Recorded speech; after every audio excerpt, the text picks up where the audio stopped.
Your life is a remarkable story and adventure that only you can create. We exist to motivate and equip you to live fully alive. Welcome to Going Up, my Nehemiah story. This is part 6, and thank you so much for joining us. My name is Dan. My name is Suzie. Together we are Doozy. And we have been going through Nehemiah verse by verse, not only looking at his story, but looking at my story, looking at your story.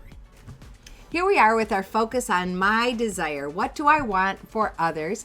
From Nehemiah 1:11b to 2:5. And we're going to look at the 4 different sections of the Bible as we go through here. So it starts with, Lord, let your ear be attentive to the prayer of this your servant and to the prayer of your servants who delight in revering your name. Give your servant success today by granting him favor in the presence of this man. I was cupbearer to the king. So we're looking at Nehemiah here, and Nehemiah has a desire.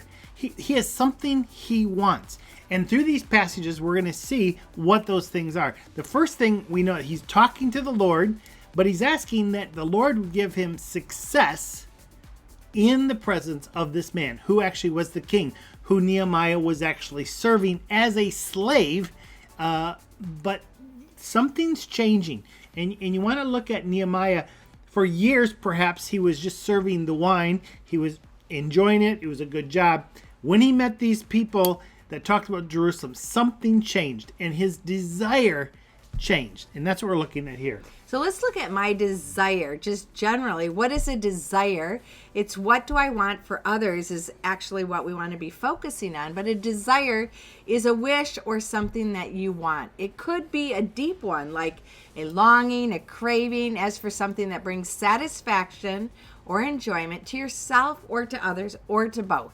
Yeah, desire is desire. Right, desire is so important for us to know as we move through life.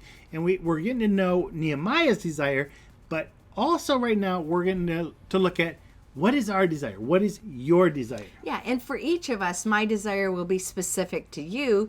God needs each of us to have this desire to come through. We see the world in different ways, and the things that move us are going to be different because each of us are so unique and different. And remember, the whole reason we're going through this is because we are going up.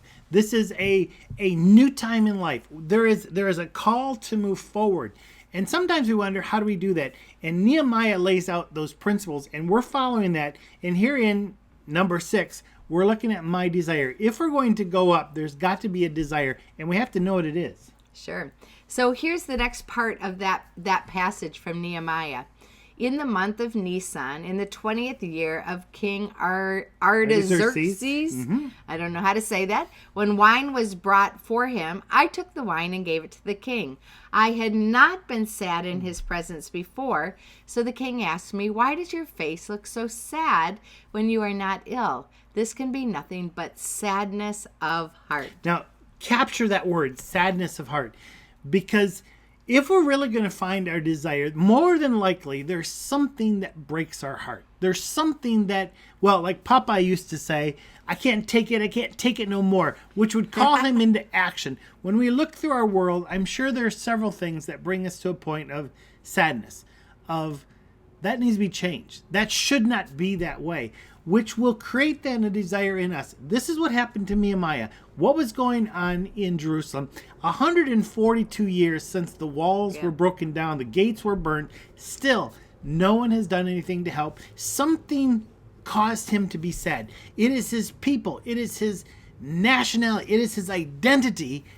And he desired, I want to make a difference. Right. So this is a question for you, and feel free to just stop or pause this for a moment and consider, write down in your journal, what brings you sadness of heart. For me in particular, it is when people don't know who they are, they don't know their identity, they don't show up in groups or among other people.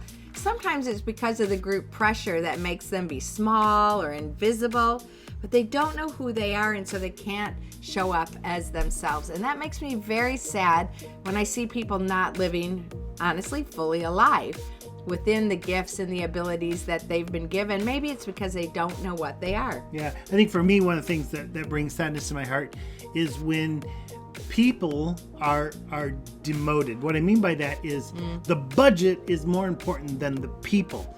or the belief is more important than the people, or the rules are more important than the people. Yeah. And oftentimes when we're in leadership positions, we have that choice. Do we care for the people that we're leading, or do we care for the budget or the rules or the guidelines? That's something that really gets me, because I think people should be our first priority. So take a moment and decide for yourself what brings you sadness of heart. This is one of the ways that we can find out about what is our desire for others. What makes us sad? Same like Nehemiah. Let's go on. So the next verse is also in the Nehemiah story, and this is not dealing with sadness, it's dealing with something else. And it says, I was very much afraid, but I said to the king, may the king live forever. Why should my face not look sad when the city where my ancestors are buried lies in ruins and its gates have been destroyed by fire? So he was afraid. Fear is a powerful thing. You are motivated by one of two things, fear or desire. And oftentimes it's in the midst of us desiring something that brings sadness to our heart, probably even brings some fear there, that we need some courage. We need to take a risk. We need to move out into it. A real desire is probably not something that's like, well, I can just do that anytime. It's stronger than that. It's a hurdle to cross. It's a mountain to cross. It is an ocean to cross. And there is some fear there, and we need to recognize what that fear is. So now it's time for you to decide or to identify another level that will help lead us to our desire. What brings you fear in your life? As Dan said, fear or desire are motivations that keep us going. And what is that thing that causes you really not to go for it? It causes you to avoid something. It could have been a trauma or a difficult situation in the past, or when you see it, it brings back memories of experiences you have had. And this might be one of your desires that allows you to be compassionate or empathetic with other people as well. Just this week, something happened to me in my community where I saw something take place where money was more important than people. Keeping the budget, keeping a good amount in the bank account was more important than taking care of people. And I had an opportunity to actually say something, and I didn't. I was afraid. What are people going to think of me? I don't want to, disturb the peace. And yet, my desire is to see that this group of people would one of the first questions would be, now how does this affect our people? That would be a question that is first and foremost in their mind. At this point, it's not. And maybe I need to say something. That's how you're wired, right? And so when you're afraid of something, dig deeper. What is it I'm afraid of? And what is the underlying thing that is not coming through because I am afraid? For me, valuing people is so important. And I do have a fear that people won't be valued for what they do, for what they say, for their expertise they bring. And as I get into this new agent stage in my life, I kind of have a fear that people will not value me as well for what I have to offer. And I'm experiencing that, especially in a new location where people don't know everything I have to offer. And I'm afraid that I'm not going to be able to be valued for who I am. As we get to know people, as we have experiences with them, then we that's not the case. They learn who we are, and hopefully opportunities will continue to open up. But I do fear others not being valued as well, and that makes me show up and say thank you to them, to notice what's going on. And so my desire is for them to be valued, and because I fear that myself, I notice that I'm doing what I can so they're not undervalued. So if you know Suzie, if you're around Suzie is very much like Mary Poppins. And with Mary Poppins, it's always a holiday. And so if you're around Suzie, always a holiday. So yeah. So what make about that you? Desire come true. What brings you fear in your life? What do you try to avoid? And again, look at those underlying things that maybe you fear, like me. You fear not being valued, and so you end up valuing people, or keeps you from that underlying thing, like value. Yours is also a value for people. and people are putting others in their place, and you fear saying something that they won't take you or value you, Yeah. right? Yeah, value is very important. So what is it for you? Take your journal out, your piece of paper. Take some time to consider what brings fear in your life. And then there's one more passage that we're going to connect with as we move into not only Nehemiah's story, but our story. The king said to me, "What is it you want?" Then I prayed to the Lord God of heaven, and I answered the king, "If it pleases the king, and if your servant has found favor in his sight, let him send me to the city in Judah where my ancestors are buried, so that I can rebuild it." So the king asked him, "What do you want?" And he told him, "Send me to the city." He had the burden. He had the desire. He wanted to go and be a part of making it happen. Some of the most important desires, I believe, or the most impactful, are the ones that are desires for others. Now, Nehemiah wanted to go help. He's going to receive something for that, but he's also thinking about the wall, the city, the people. There is more than just, I want a new car. Yeah. It is bigger than that. And I think this is For where others. when we really look at what makes us sad and the fear, we come into that place that if we're going to go up, if we're going to move up to the next level, we need to know what we want and what that will do in the lives of others. How do we actually desire something that makes our world a better place? Right, so here's a tool for you to work through. This is the Story Maps tool. Ideally, you find out what the desire is. You find that either through your sadness or what you fear and digging down deeper. And then just confirm that with a past story, a present story, and your future story. So I want you just to imagine, if you would, a light bulb. And that light bulb is your desire. Yeah. It can turn on or it can turn off. And in three different directions the light goes. The light shines on your past, in your present, and in your future. The same thing is true with a story about your desire. If it is a story that is true for you, that this is something you truly desire, you should be able to turn on that light and see it in your rearview mirror, that it took place already in your life, that you did something about that you're doing something about it right now, and you have dreams about doing it in the future. Right. So for me, here's my story. The desire that I have for others is that the potential, the ability for them to grow will be realized, and I personally want to be a part of it. So in the past, I mentored a lot of different girls in different seasons, some of them 5 years, 2 years, a short time, sometimes over many years at the same time. I love mentoring girls and just journeying with them in life. Currently, I work with our Third Culture Kids, MTO, and on every Saturday we meet with a group of them, and I try to connect with them during the week as well.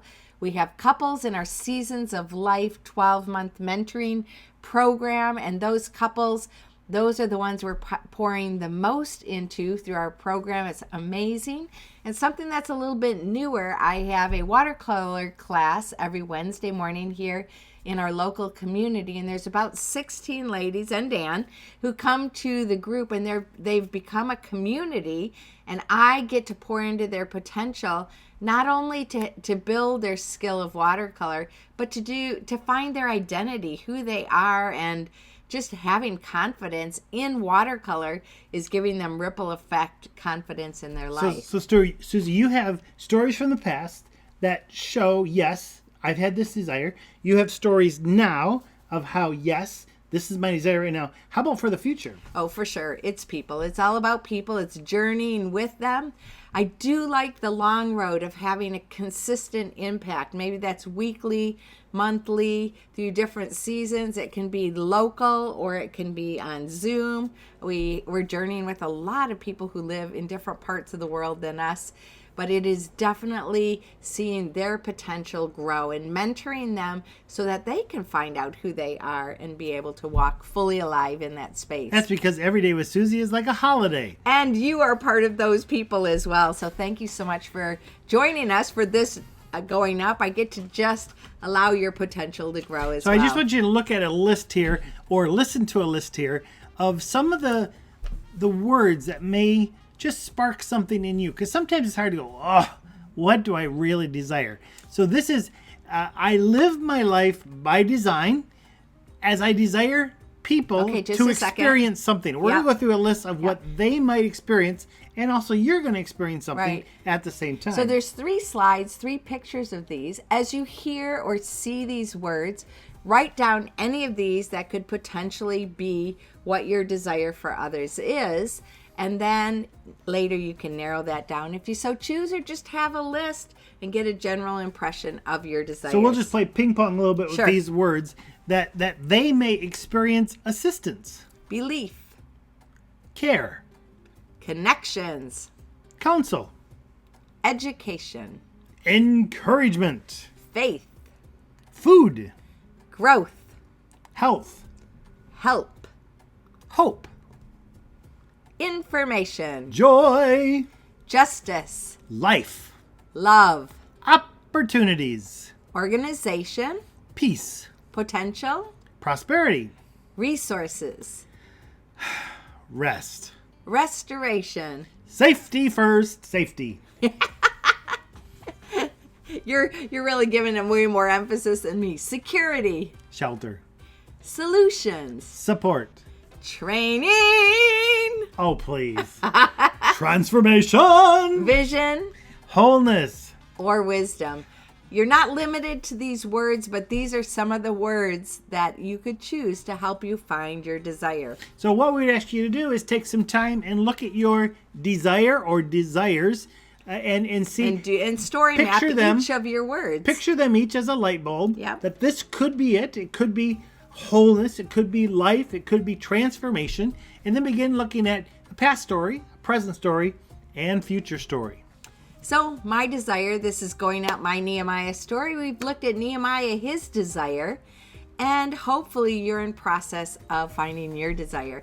If we can support you in helping to find your desire, please contact us in any of the ways we are connected. And may you live fully alive as you love your life, your world, and your God. My name's Dan. My name is Suzie. Together we are Doozy. Live fully and love fully. Thanks for joining us. Bye.